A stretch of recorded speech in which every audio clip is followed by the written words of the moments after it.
Assalamualaikum warahmatullahi wabarakatuh. Bagaimana kabarnya anak-anakku semua? Ya, alhamdulillah luar biasa. Allahu Akbar. Tetap semangat belajar ya. Ya. Pagi hari ini kita akan belajar pendidikan agama Islam dan budi pekerti untuk kelas 2 semester genap ya. Pelajaran ke-8. Ya, temanya adalah senang bisa membaca Al-Qur'an. Nah, pada kesempatan kali ini subtema yang akan kita pelajari nanti adalah menulis surat Al-Asr ya. Nah, sebelum kita memulai pembelajaran, mari kita terlebih dahulu mengawalinya dengan membaca doa sebelum belajar agar nanti ketika kita belajar diberi kemudahan oleh Allah dalam memahami pelajaran di pagi hari ini ya. Siap anak-anakku? Sudah duduk dengan baik? Mari kita berdoa dengan khusyuk dan sungguh-sungguh agar apa yang kita inginkan pada doa ini bisa dikabulkan oleh Allah Subhanahu wa taala. Amin. Ya. Kita mulai ya. Ya. Sikap berdoa. Berdoa mulai. A'udzu billahi minasyaitonir rajim. Bismillahirrahmanirrahim. Raditu billahi rabba wa bil islami dina wa bi Muhammadin nabiyyan wa rasula. Rabbi zidni ilma warzuqni fahma. Amin ya rabbal alamin. Ya. Terima kasih anak-anakku sudah berdoa dengan baik ya. Mudah-mudahan dengan doa tadi apa yang kita inginkan bisa dikabulkan oleh Allah Subhanahu wa taala ya. Sebagaimana Bapak tadi sampaikan kita akan belajar tentang bagaimana tata cara menulis Al-Qur'an khususnya adalah surat Al-Asr ya. Nah, ketika kita ingin menulis Al-Qur'an atau huruf Arab, ada beberapa hal yang perlu diperhatikan ya. Nah, ini anak-anakku tolong diperhatikan dengan baik ya. Nah, yang pertama adalah ketika menulis dimulai dari sebelah kanan ke arah kiri ya. Ini berlawanan dengan ketika kita mau menulis Indonesia ya. Kalau Indonesia dari sebelah kiri ke kanan, kalau untuk yang Arab atau Al-Qur'an dari sebelah kanan ya, di bukunya dari sebelah kanan ke arah kiri ya, itu. Nah, itu yang pertama. Yang kedua adalah memperhatikan huruf-huruf yang terletak di atas garis ya dan yang menggantung di bawah garis ya. Jadi perlu diperhatikan ketika menulis ya, ada huruf yang harus diletakkan atau ketika yang pertama memang hurufnya itu letaknya di atas garis semua ya. Tetapi ada juga huruf yang harus ada yang menggantung ya, ketika itu huruf letak di akhir biasanya atau ditulis di huruf tunggal ya. Nah, itu.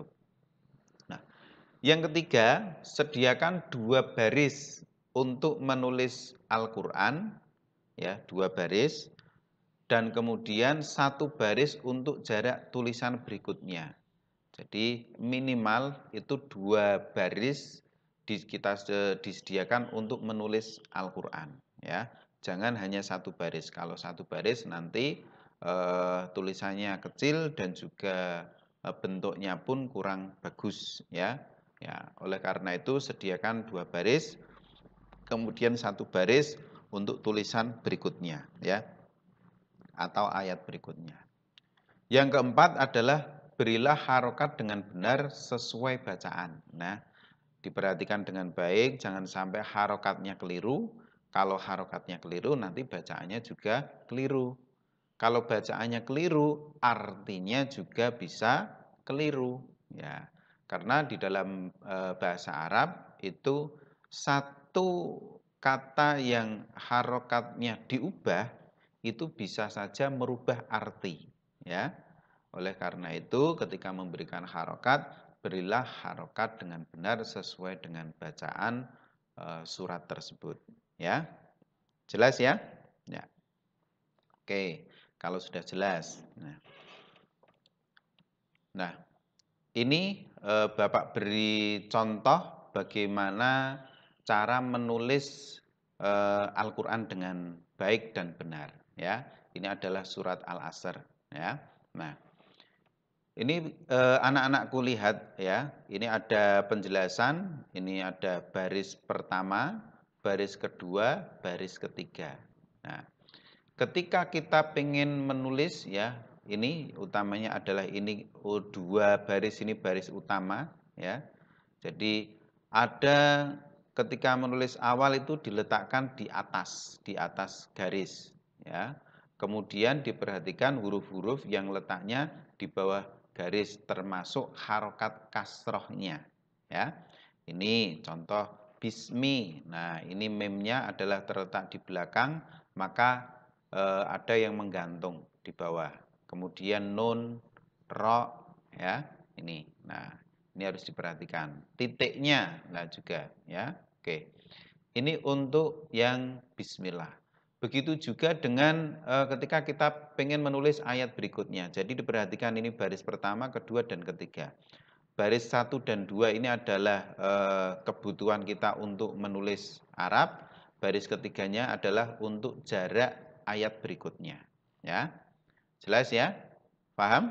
Nah, begitu juga dengan ayat selanjutnya seperti itu. Baris pertama, kedua, ketiga. Nah, tuh. Nah, kemudian yang perlu diperhatikan lagi, yang terakhir tadi adalah bagaimana cara memberikan harokat.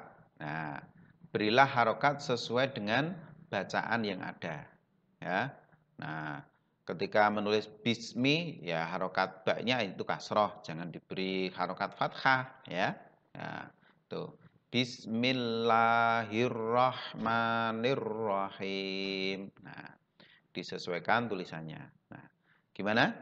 Sudah jelas ya bagaimana cara menulis Al-Qur'an dengan baik dan benar.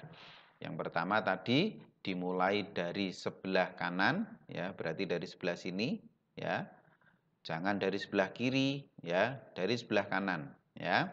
Ya, dari sebelah kanan menuju ke arah sebelah kiri. Nah, yang kedua tadi adalah sediakan dua baris utama, dua baris ya untuk menulis utama, kemudian satu jarak baris ya. Tuh. Terus yang selanjutnya adalah berilah harokat sesuai dengan bacaan yang benar. Ya. Demikian ya untuk bagaimana tata cara menulis surat Al-Asr dengan baik dan benar. Silahkan anak-anak untuk mempraktekkan menulis surat Al-Asr ya. Tidak hanya cukup satu kali, mungkin bisa 2 kali atau bahkan sampai 3 kali. Andai kata anak-anakku belum lancar dalam menulis Arab, bisa juga dengan menggunakan pensil terlebih dahulu ya. Biar nanti kalau tulisannya ada kekeliruan bisa diulang kembali dengan cara menghapusnya. Nah, demikian untuk pelajaran bagaimana tata cara menulis Al-Qur'an khususnya surat Al-Asr untuk kelas 2 ya. Mari kita akhiri dengan membaca doa selesai belajar, yaitu doa membaca hamdalah bersama-sama ya. Alhamdulillahirabbil alamin ya. Demikian, semoga mendapatkan ilmu yang berkah, manfaat fid dunya hatal akhirah. Cukup sekian, wabillahi taufiq wal hidayah wal afu minkum. Wassalamualaikum warahmatullahi wabarakatuh.